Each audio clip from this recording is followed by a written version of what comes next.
Shampoo പലതും മാറി മാറി ട്രൈ ചെയ്തിട്ടും ഹോം റെമഡീസ് ഒത്തിരി നോക്കിയിട്ടും ഡാൻഡ്രഫിന്റെ കാര്യത്തിൽ പരാജയമാണോ? എന്നാൽ ഇതൊന്ന് ശ്രദ്ധിച്ചു നോക്കൂ.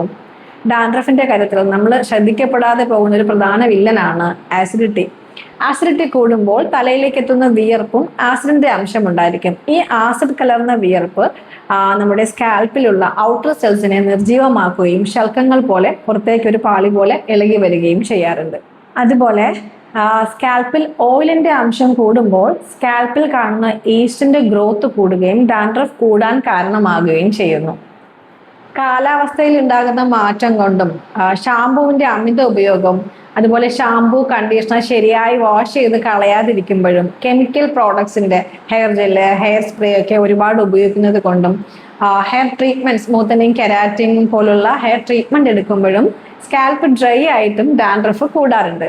തൈറോയിഡ്, PCOD പോലുള്ള കണ്ടീഷനിലും ഉറക്കക്കുറവ്, സ്ട്രെസ് ഉള്ളപ്പോഴും ഈ ഒരു ഹോർമോൺ ഇംബാലൻസ് വന്നിട്ട് അപ്പോഴും ഡാൻഡ്രഫ് കൂടാനുള്ള സാഹചര്യം ഉണ്ടാവാറുണ്ട്.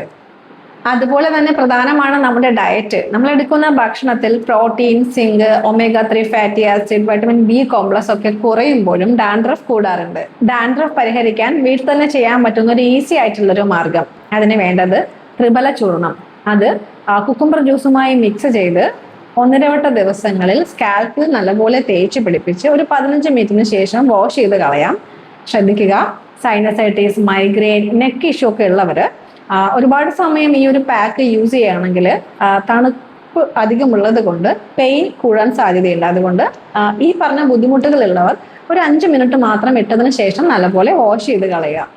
നന്നായി വെള്ളം കുടിക്കുക. തല കഴുകാനായിട്ട് അമിതമായ ചൂടുവെള്ളം ഉപയോഗിക്കാതിരിക്കുക.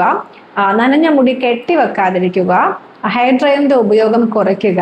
കെമിക്കൽ ഷാമ്പൂവിന്റെ ഉപയോഗം കുറയ്ക്കുക. ഓയിൽ അമിതമായി യൂസ് ചെയ്യുന്നത് ഒഴിവാക്കുക. അതുപോലെ നിങ്ങളുടെ സ്കാൽപ്പിന്റെ നേച്ചർ അനുസരിച്ച് മാത്രം പാക്കുകൾ തിരഞ്ഞെടുക്കുക.